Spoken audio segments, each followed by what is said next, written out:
Interior, law office, moments later. Heather sits in the lobby of a nicely decorated law office with other applicants who are much younger than her.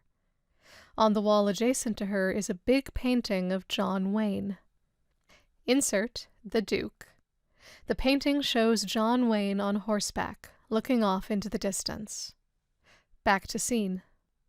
Heather frowns to herself and sighs. She looks at the young man next to her, who seems to be just out of college and is staring at her legs. Heather smiles annoyingly at him, and he smiles back. Then an average-looking man, Mr. Scott, 40s, walks in. He has thinning hair and a flat belly. He does a double-take at Heather and stares at her for a moment. What's your name? Heather. Come with me, please. A little taken aback, Heather looks around, then gets up and walks over to him. She follows Mr. Scott out of the lobby.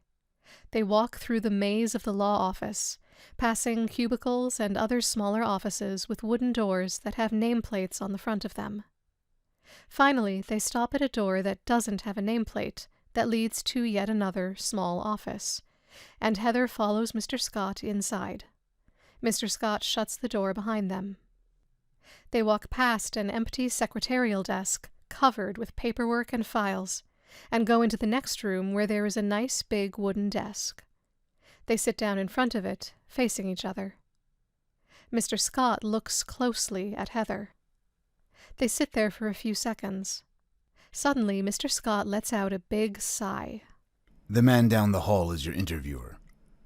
But if you'll please hear me out, you can go sit back in the lobby and wait your turn if you so want. I'm not going to stop you. Mr. Scott scratches his head. Have you heard the saying, brains will only get you so far, but boobs will get you the rest of the way? Mr. Scott points to the front of his office. That's what he's looking for. And I'm not saying you won't get it, but he changes receptionists and interns often. So what is it? Heather looks quietly at Mr. Scott for a moment. I'll stay. May I see your resume? Heather opens her portfolio, gets out her resume, and hands it to him.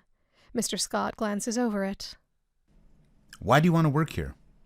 I need this. Heather looks at Mr. Scott seriously. Me and my fiancé bought a house as an investment. We made some upgrades and planned to sell it. But when the market went down, we lost over half our money on it. Mm-hmm. You sold it at a loss? No, my fiancé and I. We were living in a condo and we owned the home. It's like a McMansion. So, to save money, we sold the condo and moved into it. Mr. Scott looks up and cuts his eyes at Heather for a moment. What did you do previously?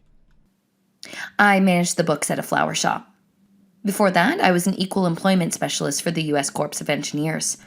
What did you do there? I was an advisor to the director of the EEO department. We covered employees in various professional, administrative, clerical, and trades occupations. Mr. Scott stares coldly at Heather for a moment.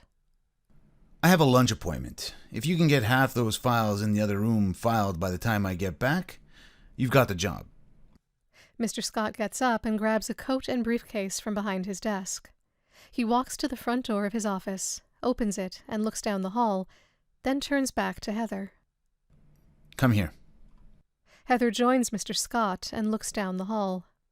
Down the hall, a tall, pretty brunette, Barbie Bennett, early 20s, wearing a nice business skirt, follows a handsome man into his office. Mr. Scott's office. That'll probably be his new choice for the year. She'll only stay if she gets pregnant. Mr. Scott turns to Heather. I'll be back. Mr. Scott leaves. Heather watches him, then shuts the door behind her.